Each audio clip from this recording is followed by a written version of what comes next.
Assalamualaikum warahmatullahi wabarakatuh. Perkenalkan, nama saya Diandra Fionari dari kelas Agroteknologi 4A. Di sini saya akan mempresentasikan mengenai pupuk bioorganik. Jurnal internasional yang saya review adalah The Prevention of Bioorganic Fertilizer Fermented from Cow Manure Compost by Bacillus sp. XG1 on Watermelon Continuous Cropping Barrier. Latar belakang mengenai jurnal tersebut adalah hambatan tanam berkelanjutan mengacu pada fenomena pertumbuhan tanaman dan penurunan hasil, penurunan kualitas, penyakit yang ditularkan melalui tanah dan hama serangga yang terkait dengan tanaman berkelanjutan.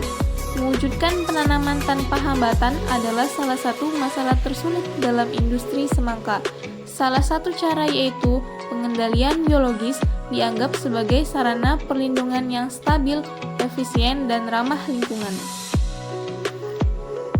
Metode atau tahapan yang dilakukan pada penelitian tersebut adalah yang pertama, isolasi dan identifikasi strain Bacillus antagonis terhadap fon antagonis. Yang kedua yaitu mengidentifikasi pengaruh antagonis terhadap pertumbuhan miselium dan perkecambahan Conodiaphon.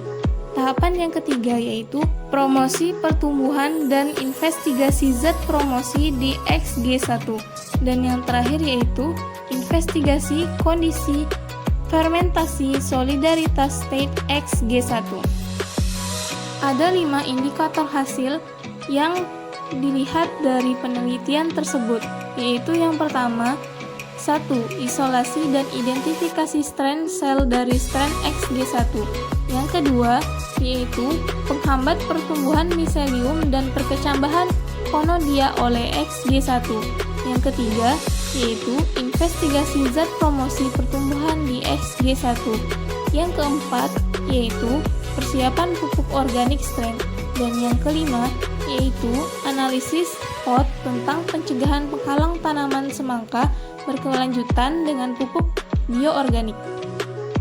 Dari tabel tersebut, pupuk bioorganik dapat memperbaiki lingkungan tanah rhizosfer menggunakan tanah tanam kontinu S1 sebagai tanah uji. Penerapan pupuk bioorganik S1 plus BOF hara tanah diperkaya, termasuk bahan organik sebesar 13,2%, nitrogen total sebesar 13,9%, dan fosfor total 20,5%, dan juga total kalium sebesar 3,77% dibandingkan dengan S1, serta menyesuaikan tanah pH dari 6,69 hingga 7,01.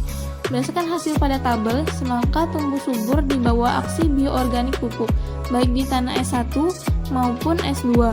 Untuk perawatan terkait S1, tingkat kenaikan S1 plus BOS semai semakin panjang. Panjang akar, bobot segar semai, dan akar masing-masing 78,8%, 72,2%, 84,6%, dan 96,4%. Meskipun tidak terlalu signifikan, biopupuk organik dapat secara efektif mengontrol penghalang tanam terus-menerus dan memastikan pertumbuhan semangka. Pupuk bioorganik dapat meningkatkan berat segar dari semangka sebanyak 117,7%. Kesimpulan yaitu, pupuk bioorganik yang terdiri dari kompos kotoran sapi dan tepung lobak yang difermentasikan dengan cara Bacillus sp. XG1 yang diisolasi dari tanah rhizosfer semangka ditemukan dapat menghilangkan pembatas tanam semangka secara kontinu dengan mengendalikan layu fusarium, mengatur sifat tanah, dan meningkatkan pertumbuhan semangka, menunjukkan nilai aplikasi potensial dalam produksi semangka. Namun, lebih banyak perhatian harus diberikan pada perubahan komunitas tanah rhizosfer, termasuk struktur bakteri dan jamur. Sekian presentasi yang dapat saya sampaikan. Bila ada kesalahan mohon dimaafkan. Terima kasih. Wassalamualaikum warahmatullahi wabarakatuh.